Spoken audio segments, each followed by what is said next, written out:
دعا کے لیے ہاتھ اٹھانا یا ہاتھ اٹھائے بغیر بھی دعا، لیکن ہاتھ اٹھانے سے قبولیت کے چانسز بڑھ جاتے ہیں، چونکہ حدیث شریف میں ہے ان اللہ حیی کریم، اللہ بڑا باحیا ہے اور اللہ بڑا کریم ہے،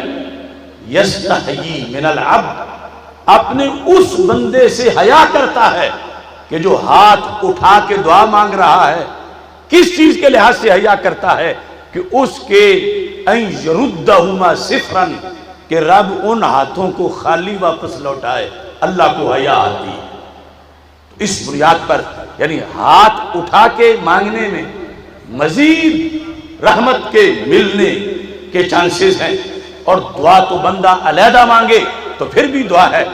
لیکن جب اجتماعی طور پر مانگے، جیسے اب اجتماعی طور پر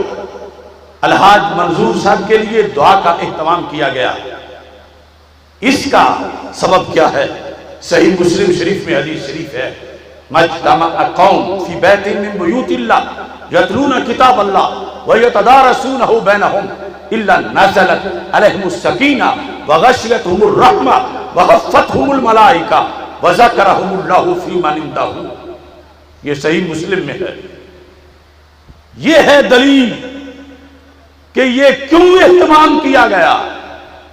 یہ کیوں کیا جاتا ہے، یہ کہاں لکھا ہے؟ صحیح مسلم میں ہمارے آقا علیہ السلام کا فرمان ہے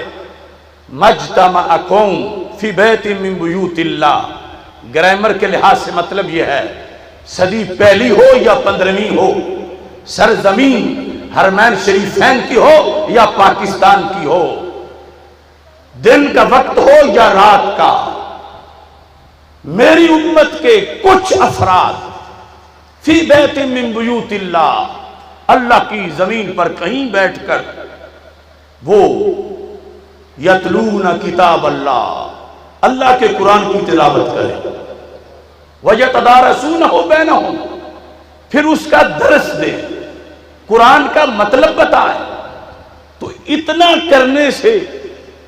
قیامت تک کے لیے اہتمام اللہ کی طرف سے ہوتا رہے گا۔ کس چیز کا؟ میرے آقا صلی اللہ علیہ وسلم فرماتے ہیں 4 اہتمام اللہ اس جگہ کے لیے فرمائے گا جہاں وہ بیٹھے ہیں، کسی صدی میں، کسی زمانے میں، کسی وقت میں۔ اِلَّا نَزَلَتْ عَلَيْهِمُ السَّكِينَةُ، سب سے پہلے تو رب ان پر سکون کی بارش برسائے گا، غاشیتہم الرحمہ،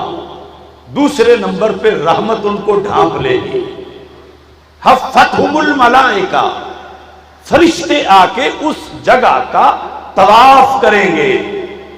جہاں اندر بیٹھے ہوئے خاکی ہیں مگر ارد گرد چکر لگانے والے نوری ہیں، جنہیں رب نے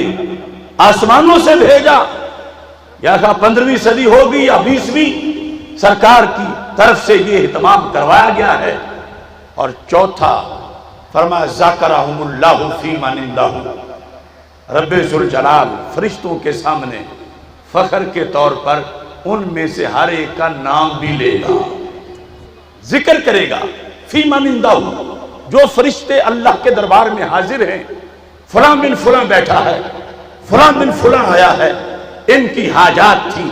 ان کے کام تھے، ان کی مصروفیات تھیں، ان کی بیماریاں تھیں، ان کے عارضے تھے، لیکن فرشتوں یہ پھر بھی آ بیٹھے اور تلاوت قرآن اور بیان قرآن کے اندر